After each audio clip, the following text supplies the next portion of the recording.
பிரியா. இதுல என்ன தெரியுது? ஏதோ விஷயம் இருக்குன்னு. ஆபீஸ்ல இருந்து வீட்டுக்கு வந்தா கையத்தால வச்சுட்டு சும்மா இருக்க மாட்டீங்க. நீங்க ஏன் மூட் அவுட் ஆயிட்டீங்கன்னு எனக்கு தெரியும். ஊருக்கு போனீங்களே, அங்க என்ன நடந்திருக்குன்னு எனக்கு நல்லா தெரியும்.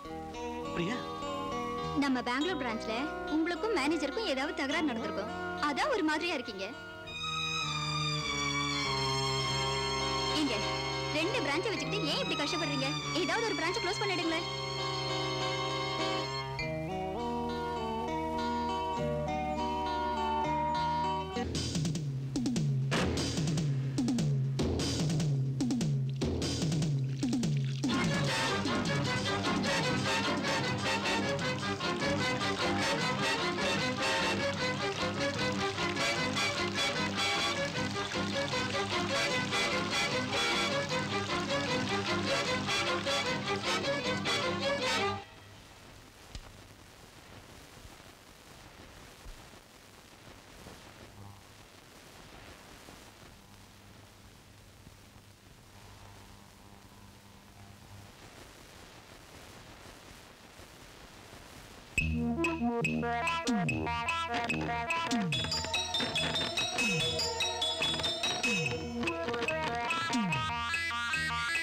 எங்க 2 பிரான்ச் வச்சுக்கிட்டு ஏன் இப்படி கஷ்டப்படுறீங்க? ஏதாவது ஒரு பிரான்ச்சை க்ளோஸ் பண்ணிடுங்களேன்.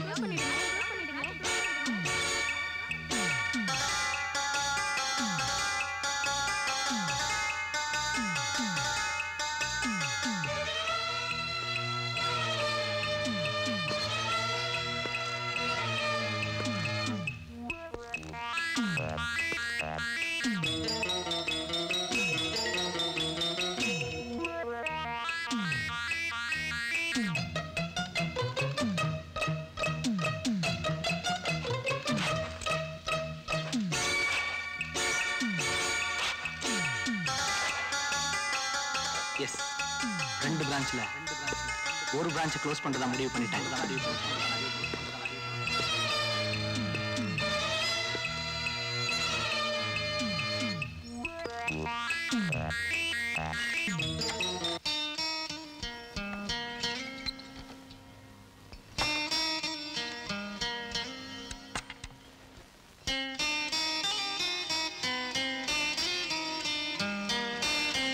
என்னங்க, ஆபீஸ் வேலையை கூட வீட்லயே பார்க்க ஆரம்பிச்சிட்டீங்களா? இது ஆபீஸ் வேலை இல்ல, பர்சனல் ஒர்க். நான் டிராமா எழுதுறேன், டிஸ்டர்ப் பண்ணாத. என்னது? டிராமா எழுதுறீங்களா? என்னங்க திடீர்னு ஜோக்கெல்லாம் அடிக்க ஆரம்பிச்சிட்டீங்க? என் திறமையை பத்தி உனக்கு தெரியாது. காலேஜ் ஃபங்க்ஷன்ல நான் எழுதின டிராமாக்கு தான் ஃபர்ஸ்ட் பிரைஸே கிடைச்சிருக்கு. எதுக்கு? அறுவையா எழுதினதுக்கா? பாத்தியா, இதானே வேணாங்கிறது. ஆமா, இப்ப எந்த காலேஜுக்கு டிராமா எழுதுறீங்க? எங்க ரெக்ரேஷன் கிளப்ல ஒரு நாடகம் போடுறோம். அதுக்குதான். பேர் என்ன தெரியுமா? ஓடி போனவள். ஐயே, பேரே சரியில்லையே.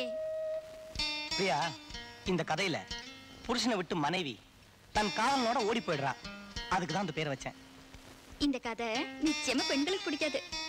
இல்ல பிரியா, இந்த கதையில அவ தன் காதலனோட ஓடுறதுக்கு ஒரு ஸ்ட்ராங்கான காரணம் வச்சிருக்கேன். அது நம்ம தாய் குலத்துக்கு ரொம்ப பிடிக்கும். அத நான் எழுதிட்டு சொல்றேன். அப்பா, இன்னைக்கு தான் நான் நிம்மதியா தூங்க போறேன். ஏய், சீன் எழுதிட்டு சீக்கிரம் வந்துருவேன். தூங்கிடாத.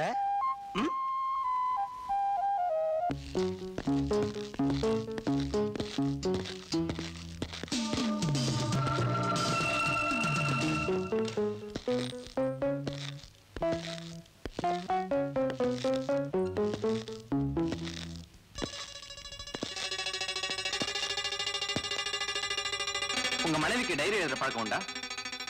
இல்ல சார். வீட்டை ரொம்ப கருணையத்தோட வச்சிருக்கீங்க.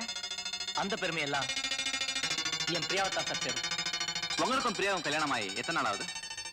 6 மாசம் ஆகுது. ஓ, இந்த 6 மாச தாம்பத்திய வாழ்க்கையில உங்க மனைவி உங்ககிட்ட எப்படி நடந்துக்கிட்டாங்க? ஒரு மனைவி தன் கணவனுக்கு செய்ய வேண்டியதுல அவ எனக்கு எந்த குறையும் வைக்கல சார். அவன் மேல நான் உயிரியே வச்சிருந்தேன். இது எல்லாருக்கும் தெரிஞ்ச விஷயம்.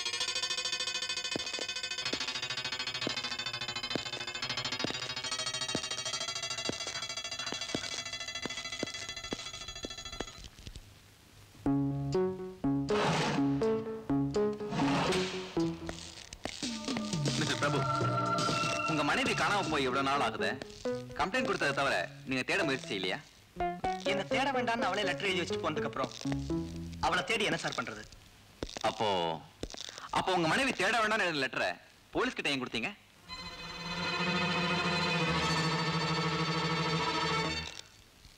It is just for an information.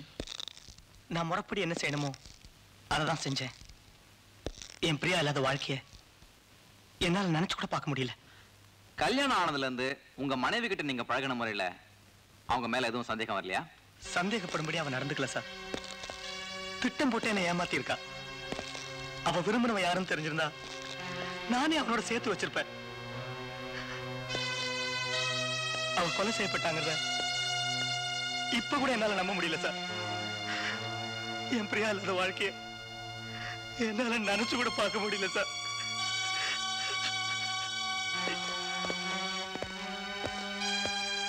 இதுதான் சார் பிரியாவோட ட்ரெஸ்ஸிங் ரூம். அவ இந்த வீட்டை விட்டு போனதுல இருந்து நான் இந்த ரூமுக்கே வர்றதில்லை. அவன் மேல இருக்கிற வெறுப்புல இல்ல, அவளோட பழகின அந்த நாட்களை என்னால மறக்க முடியல. சாரி சார், உங்களை நிக்க வச்சு பேசிக்கிட்டு இருக்கேன். காஃபி கொண்டு வரேன்.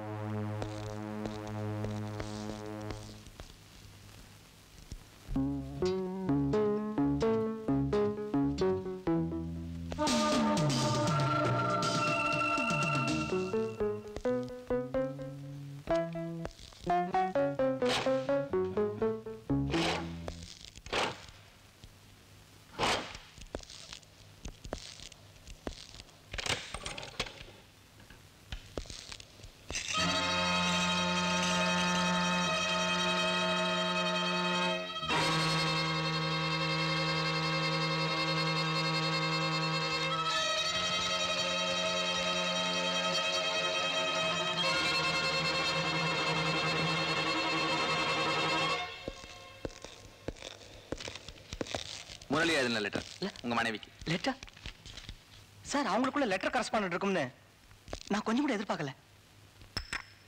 ரிலாக்ஸ் பிரபு. இந்த லெட்டர்ல எழுதிருக்கப்படி ஆகஸ்ட் 8ஆம் தேதி உங்க மனைவி அவங்க கூட போயிருக்காங்க. முரளியை கண்டுபிடிச்சா எல்லாம் உண்மையை தெரிஞ்சிடும். மற்றபடி என்ன விவரம் ஒண்ணா I will contact you. Mister Prabhu sir, இவ்வளவு பெரிய வீட்டுல வேலைக்காரங்களே இல்லாம எப்படி தனியா?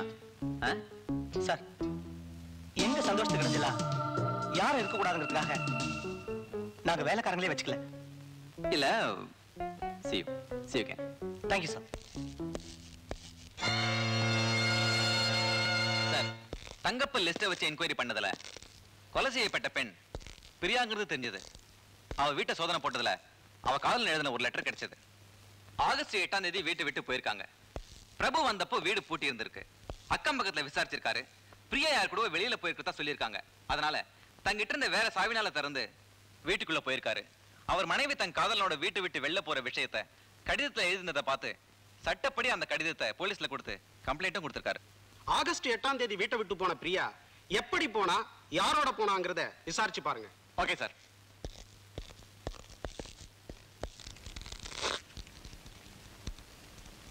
Good morning sir. Good morning. கொலை செய்யப்பட்ட பிரியா வீட்டு அக்கம்பக்கத்தை விசாரிச்சதுல 2 பேரும் ரொம்ப ஒத்துமையாவே இருந்திருக்காங்க. பிரபு தன் மனைவி பிரியா மேல ரொம்ப அன்பா இருந்தாருங்கிறத குறிப்பா சொல்றாங்க. சம்பவம் நடந்த அன்னைக்கு பிரியா தாடிக்காரன் ஒருத்தனோட போனதை பக்கத்து வீட்டுல பாத்திருக்காங்க. S it? கார் நம்பரை பத்தி ஏதாவது அவங்க கவனிக்கலன்னு சொல்றாங்க. அந்த காதலன் எழுதின கடிதம் கிடைச்சதே, அதை பத்தி ஏதாவது தகவல் கிடைச்சதா? அந்த லெட்டர்ல இருக்க போஸ்ட் ஆபீஸ் முத்திரையை பார்த்தா கர்நாடகாவுல தும்கூர்ல இருந்து போஸ்ட் பண்ணிருக்காங்க. ஆனா அந்த ஊர்ல முரளிங்கிற பேர்ல இது சம்பந்தப்பட்டவங்க யாருமே இல்ல. மிஸ்டர் நாசர், இந்த கேஸ நம்ம ஏன் வேற ஒரு கோணத்துல சிந்திச்சு பார்க்க கூடாது? பிரபு மேல நாம ஏன் சந்தேகப்படக்கூடாது? வீட்டை விட்டு போன பிரியா தன் கைப்பட எழுதின லெட்டர் இருக்கு. அவ தாடிக்காரனோட போனதை பார்த்த சாட்சியங்கள் இருக்கு. இதுல பிரபு மேல சந்தேகப்பட வாய்ப்பே இல்லை சார். சம்பவம் நடந்ததை வச்சு பார்க்கும்போது சம்பந்தப்பட்டவங்க மேல சந்தேகம் இல்லைன்னு தீர விசாரிக்காம நாமளே ஒரு முடிவுக்கு வரக்கூடாது. எதுக்கும் பிரபுவோட ஆபீஸ் போய் விசாரிச்சு பாருங்க, ஏதாவது தகவல் கிடைக்கும். Okay sir.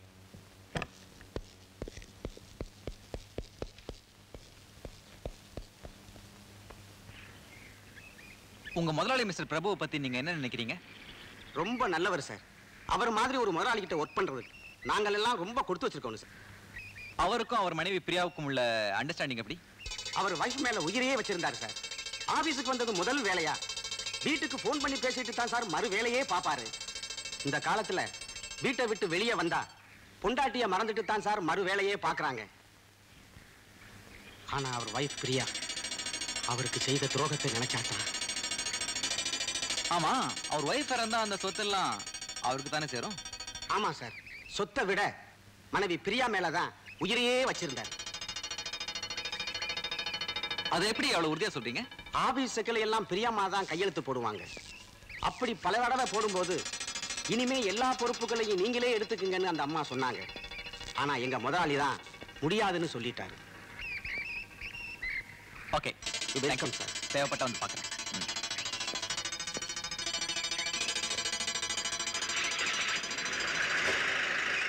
சார், ஆபீஸ் மேனேஜரை விசாரிச்சேன். பிரபு மேல சந்தேகப்பட வாய்ப்பே இல்ல. அப்படியே சந்தேகப்பட்டாலும் இந்த கொலை சம்பந்தமா இந்த தடயமும் கிடைக்கல, சாட்சியமும் இல்ல. சட்டத்திலிருந்து தப்பிக்க திட்டம் போட்டு தான் இந்த கொலையே நடந்திருக்கு.